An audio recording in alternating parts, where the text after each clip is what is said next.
On 26 December 2004, a disaster struck coasts of South India in the form of tsunami. More than 7,000 people have died due to this tsunami. Yet, a coastline, Kichavaram in Tamil Nadu, could survive the tsunami. The reason is it had a mangrove forest in its coast.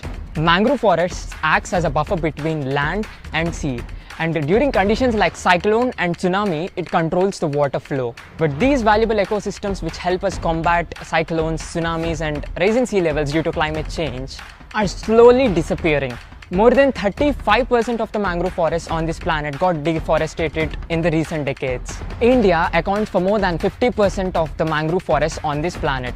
And the situation in India is also getting worse. Koringa mangrove forest in Kakinada, Andhra Pradesh saw deforestation activity during this lockdown. Yes, all of us were hoping that the environment is getting better during this lockdown. But activities like this are creating worry.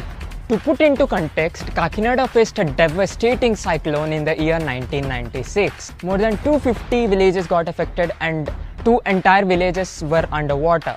It is estimated that more than 1100 people died due to that cyclone. After 1996, these mangrove forests protected Kakinada from 6 major cyclones and tsunami. But these mangrove forests are getting deforested to provide land for housing. A latest land distribution scheme was launched by AP government. This scheme provides housing plots to poor people. Even though the objective of the scheme is for a noble cause, should this be done at a cost of threat to all the population of Kakinada?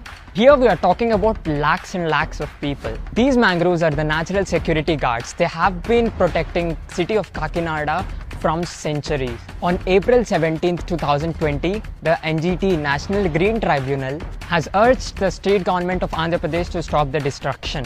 Yet, a report by TV5 says that 145 acres of mangrove forest got cleared in the period of lockdown despite of the pressure from the center. Koringa region has a diverse yet a sensitive ecosystem. It is home for 35 mangrove species, 14 mammals, 188 species of fauna, more than 80 species of mangrove dependent fishes and crabs. The illegal felling of these ecologically sensitive mangroves is a threat to the wildlife, because these are at a very close proximity to the Koringa Wildlife Sanctuary. Any activity as such is violating the Wildlife Protection Act 1972. The creation is not human-centric. Every creature on this planet has equal right on Mother Earth. Ethically and constitutionally, every one of us have a duty to save the environment. I respect the lockdown, so I cannot go out of my home and protest over there. So as you. Only thing you and I can do is to share the information to all parts of the country. Let all the elected politicians know about this. Let's show the power of our concern and strength of our voice. All of us can stop this together. I request the Chief Minister of Andhra Pradesh to take action and stop this activity. I'm requesting all those who have power and authority to act on this. And all of us, the common people, have a strength to voice our opinion and do constructive criticism. We are in a blink of mass extinction and environmental protection is need of the hour. Please be an ecologically conscious being.